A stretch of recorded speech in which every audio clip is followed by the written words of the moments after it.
Hello, good morning. How are you? So you are... I'm here to view the penthouse apartment. How are you, Good to see you, Federico. How are you? Very good. So you're going to show me this apartment for sale, this penthouse apartment for sale. Is that right? Well, not really. It's ours. We're not going to sell it. But this is amazing, guys. Great to have you here with me. I came here probably 2 years ago now, when you were under construction here. This is Gerald Charles's Geneva base. Our headquarters. You've got high watchmaking going on in one room. Right. You've got a museum over there in the other.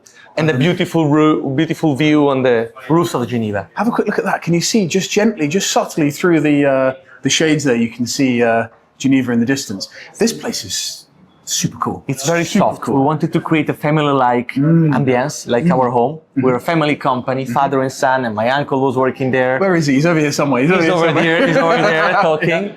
And we had also a friendship with Gerald Genta through my father. So it's really a family story. And this space, it's our home. So clients need to feel soft, light, and comfortable. And with an Italian twist, if you will. With an Italian design sensibility. Well spotted. Well spotted. Guys, you know what? I thought this would be interesting today. I want to take you through this museum because I saw it a while back, but it's now completely stocked with watches from the past. I think the brand is at an amazing juncture because there's still a lot to tell. I think people still are mistaken maybe about the history of the brand. They don't fully, and me included, don't fully understand some of the references, some of the design cues. And today I just want to take you through as many of the watches from the Gerald Charles archive as possible with your insight. Absolutely. And with the 25th anniversary on the wrist, I will show you in the museum where the inspiration comes from. Fantastic. Let's have a look. Come on, go on, show us. So that's our museum, our archive of the 25 years of... Look at that.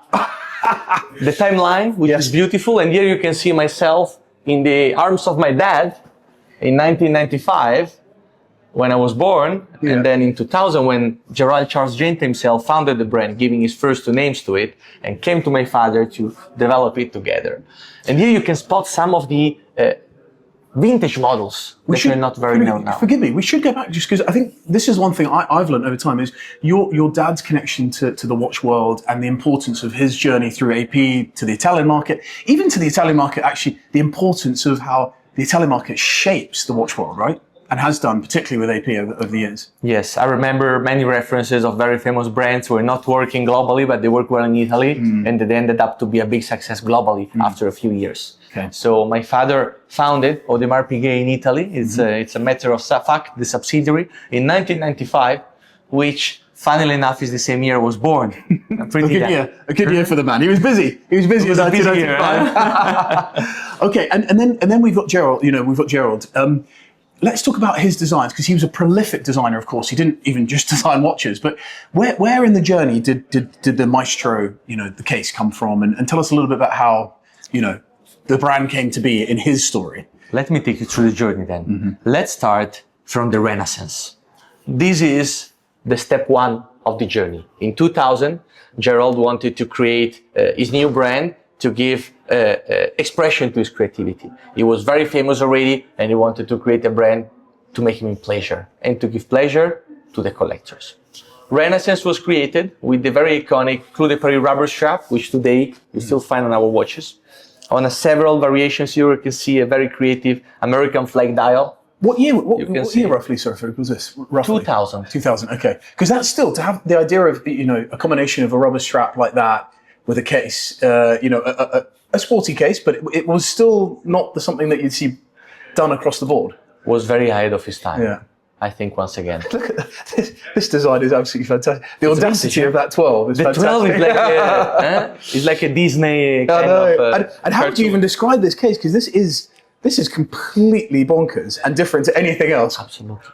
It's called Renaissance. That's how we called it. It was his rebirth in the watchmaking world, and that's how we called it. Here you can see also a beautiful tapisserie, parquet tapisserie that he designed. Look at it. It's actually, in the metal, it's actually far more appealing, I think, ergonomically. Like there's something organic almost about the shape. It's quite tactile. and rounded. But I've never seen one of those. I've never seen one, even in a photo or in the metal. It's very rare to find that. We produce only a few thousands of vintage pieces, and now we're very rare to find. Wow. Okay. Some Right. colors, again, think about that. Making a pink watch, a baby blue watch in early 2000 was very ahead of its time. And then you can move to the second collection. Yep. This collection is called Round 44 because of the 44 millimeter size. Yep. And you can see the smile Yeah. of Yes, the maestro there it is. Yeah. there already. Yeah. And this case was used for complications. We're talking about handmade anglage for the bridges, jumping hour Which we can see the inspiration for today in this anniversary watch. for the anniversary. And it's interesting because, of course, watch brands have always loved the 10 past 10, the smiley face on the dial for the hands. But now, being echoed, he was wanting to double smiley face to Double bring as smile. much joy as possible. we need to smile, right? We need to be happy. Okay, cool, brilliant. And here you can see some beautiful models in the real metal. Mother of pearl, double retrograde, rose gold with small seconds indicator shaped like the logo. A perpetual calendar with mother of pearl dial as well. Stunning. Absolutely stunning. Again, I've never seen those. Never seen those. Some skeleton iteration, open work. And you can see this architecture now in the Maestro case from the collection that you're selling right now. Really cool. And look how close the sketch is to the final product realization. I tell you something, an anecdote maybe, but Gerald was going to the best artisans. The brand was called Gerald Charles Les Artisans du Maestro, the artisans of the maestro, because we were going with the best independent artisans to manufacture each component of the watch. And he was going with a sketch and he was saying, make it like that. And this very famous artisan, which I cannot name, he said, look, we need to make this change and that change technically. And Gerald said, if you're not able to do exactly what I want, you're not going to be doing this with me. And then they finally, after a lot of work and research, find a way to make the watch one-to-one representation of the original sketch, which is, of course, a big challenge. Wow. And I love hearing the story of him and then seeing his cheeky smile here, just knowing the hell he put the artisan through for the exacting Exactly. standards. Amazing. Look at that. And what a photo. Talk about the smile. I mean, the man, I never met him and very few, I think, these days, had the chance to meet him, but clearly he was a character. I had the chance to meet him when I was very young, not for business, just for lunches or something. And it was very inspiring, very full of personality. Full of passion. Yeah. Passion, really. personality. This is the Star Lady. It's clearly it was our main ladies' watch back in the days. Really It's a beautiful. That's really stunning, striking. Would you think one day we might see it come back? You never know. Possible. Everything is possible. The archive is You rich. haven't got one actually of those yet. You haven't managed to find. This one is currently traveling because sometimes we make our museum travel. It was traveling in Asia, in Hong Kong and Singapore. This is the Four Seasons box. So the four watches were sold together, and each one was for summer, spring, autumn, and winter, all together in the box. Amazing, beautiful box. And then we move on to Seaside and Sport Side. look at that bracelet. Look at that bracelet. It's rock and roll, huh? It's like steampunk. This is a vinyl inspiration dial, and then you have the little. It's so cool. And then this rubber strap here is sort of curved, as if you've been drinking a little bit when you. Better Amazing. not. It's so cool.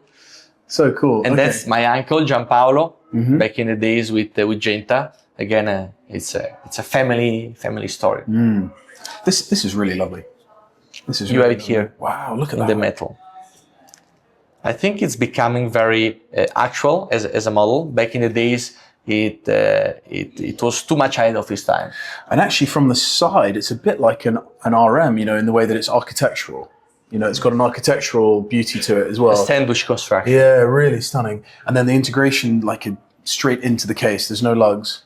Absolutely. Really it's very beautiful. comfortable as well. And the turbo. Wow, things get more and more bonkers. That's incredible. Case size, I'm not even going to guess what size that is. 46. 46. But not even around 46. No, it's a square. And I test you. Where do you think this watch takes the inspiration from?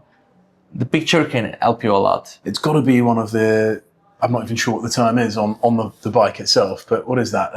It's the engine with the 4 pistons. Okay, and the rivets there. Absolutely. Really cool. And that was a Harley Davidson. That was a Harley Davidson, okay. So you see now our collaboration with Ducati, Ducati makes but sense. it's rooted back to what Last time I was here, you had your Ducati just in the entrance. Yeah, it was a nightmare to take it up the stairs, trust me. Did it get winched in through the roof? No, we got 2 big men like you taking it up by the muscles. Super cool. Okay. And Chronographs. Now, yep. But now this is a new phase of the story here. This is a remaster. So for the 25th anniversary, we remastered vintage from 2005, the original sketch, and that's the new watch where you can see this, the similarities and the upgrades. And you see the Clou de Paris tapisserie. I love that aesthetic. It's vintage. Vintage aesthetics, beautiful. Absolutely beautiful. With So gigantic clean. hands. So clean. Clean, gigantic hands, no indexes. And I love this as well, like just as a view to the... That's a vintage catalog. Yeah. Look at that. That's really cool. And I think, we should touch on the elephant in the room is that some people will recognize this case shape, this ethos from other brands as well. What makes this distinctly, Gerald Charles? What are the key things here that you feel separate the aesthetics from anyone else out there that they may get confused about? I mean, there is so much unique to this brand, so many details. Number one is the shape. We have probably the only asymmetric case shape out there in the market. Usually watches that you see today are sharp. This one has no edges, is rounded and soft and baroque. And of course is the playfulness of the complications, which are high-end in terms of horology. I will show you after the workshop. But at the same time, they are easy, fun, colorful, and playful. So the playfulness of the brand, together with the creativity and the authority, makes it together something unique. And the name of our founder stays there, written in the stone on the dial. Yeah, very cool. But how do you feel, from your perspective, that the brand stands out from the rest? I mean, the Baroque, for me, that word Baroque is actually what I think about immediately when I see the case. And for me, it's actually this combination of a very elegant case shape, but always, and we look back at the history there of the combination with the rubber strap. There's something about the juxtaposition of elegance in the case shape, but sportiness in its application. And I'm wearing this now, this new lapis stone dial with this beautiful blue inlay, which I gather, I've just found out today that you actually create through galvanization, right? You drop this into a bath, this central, absolutely stunning. But it's very elegant, but it's also very sporty. And of course, we see the watches on the tennis court.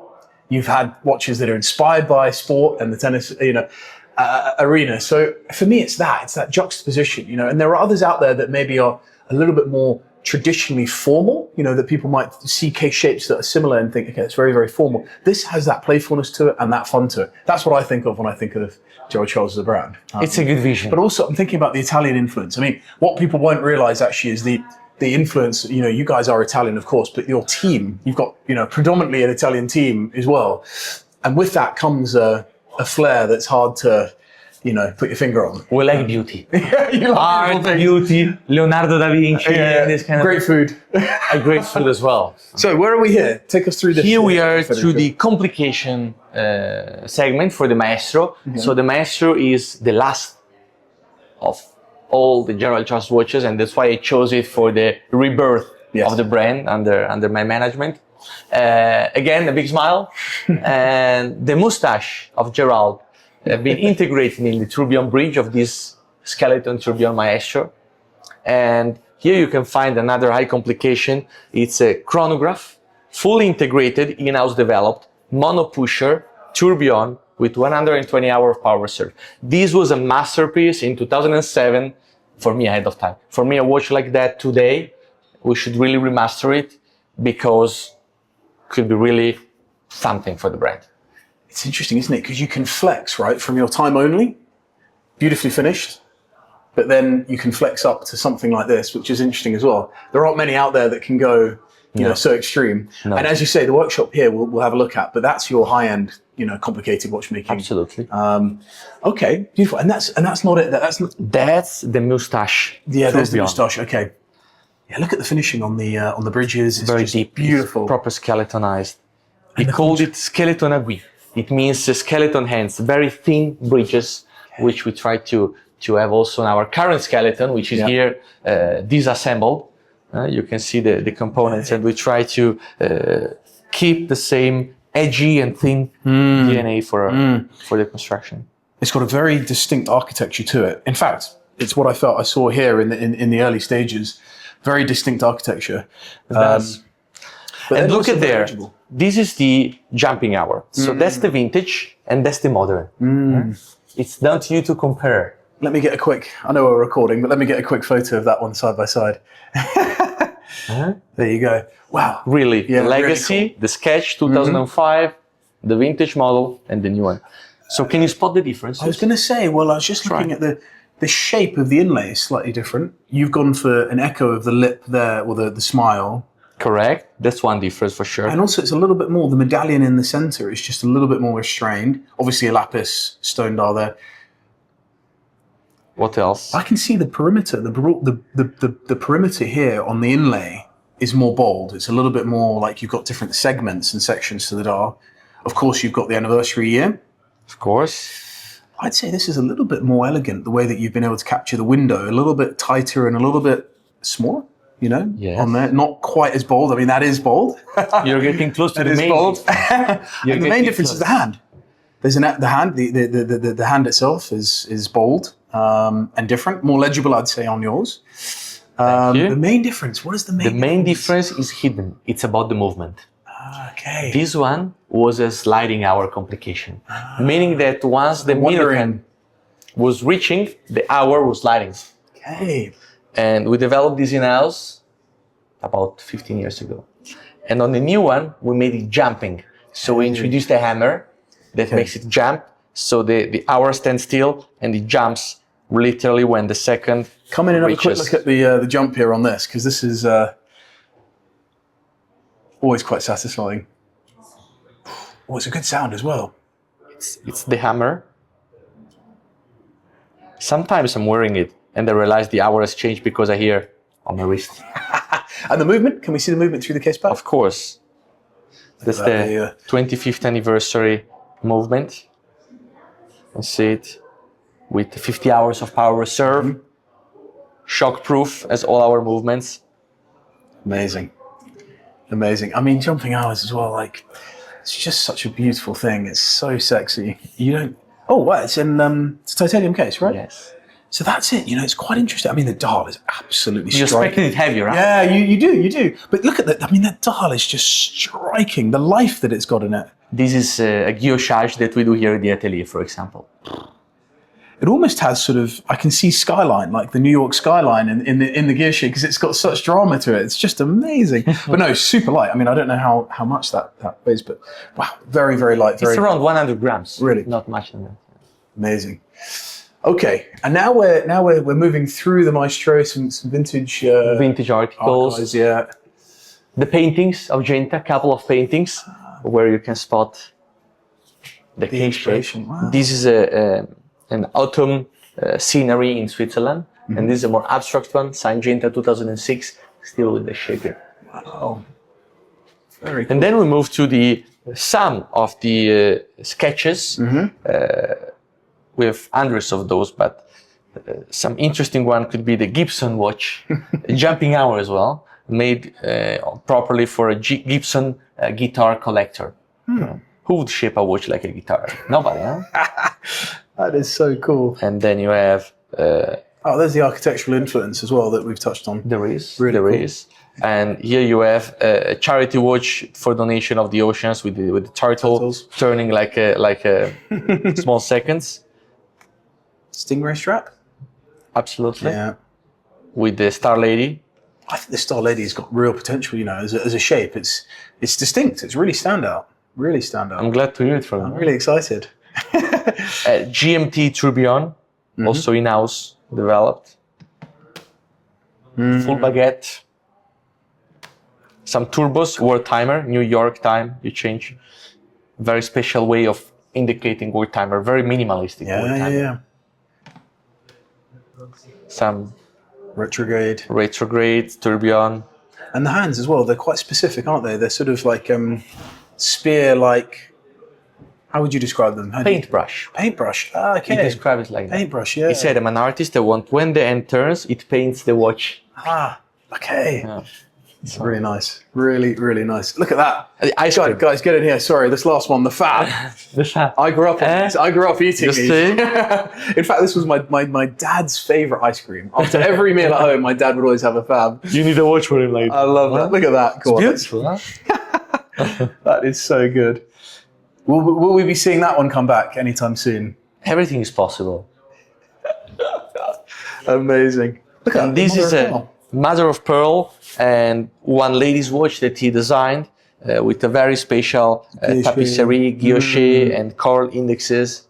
One of one was a unique piece signed by the maestro. Wow, beautiful. And that mother of pearl, that pink. Pink mother of pearl. And the strap, man, that's a cool strap. Is that in stock, or you haven't managed to recreate that one just yet? Not yet, but there is some news coming very soon about the pink strap, which would be not for everybody, but just for specific. I love that. And you know what I like about it is it's not obviously pink. It's sort of got a bit of transparency through it. Yes. That's okay. Right, hold tight. Do you want to show us the workshop real quick? Let's go. We don't know who's in there. But let's have a quick look. Well, we'll try. And also, you'll get a flavour as we go through. You'll get a flavour of how beautiful this location actually is. We're at the top deck of the building in Geneva. Absolutely. So anyone who wants to come in, is it book appointment only, or can you come Appointment in? only. Appointment only. Okay. For security reasons. For security. There's the Ducati Ducati limited edition from a year or two ago. All sold out now. Yeah. All sold out now. And then we come through here, and this is, and we can actually see it in action. It's all happening already. We're in the process of hammering. Totally unplanned. But on the tourbillon model here, that you can see on the wall, there's a beautiful métier d'art finishing, a hammering technique that is unique to Gerald Charles, that particular aesthetic. Yes. Yeah. This is the sort of the start process, which is a direct hammering into the dial itself.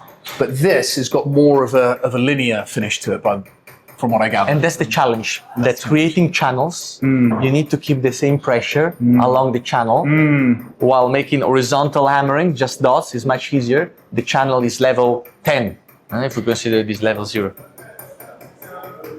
Let me do this just to show you, so you've got an idea of. That's the finished article there, and that's what Federico's talking about with the linear pressure and the linear shape of and this is wrapped, of course. And here Justin, do you want to see a zoom in of what's happening here? And here we go. I don't know if you guys can see this, but this is actually the work. And believe it or Look not, at the precision. No space is left between the previous holes and the new ones, huh? must be quite. I'm going to give this a go later in another film that we're going to do. Must be quite cathartic, right? You know, for someone to come in and just spend a few hours just working. Yeah, just the same spot. I would love it. It's very. But it beats emails and calls to. Better these days, boss. Absolutely brilliant. Listen, Federico, thank you so much. Thank you, Jeff. That's it. Really grateful. Thank you guys for joining us. You know, this is what it is for me. This is one of the joys of watchmaking. Is there's so much still to unearth, and there's so much to be excited about. And Gerald Charles is one of the brands that I'm most excited about. So thank you for joining us. Leave your comments below, and I'll get back to you. We'll both get back to you. Thank you. Cheers.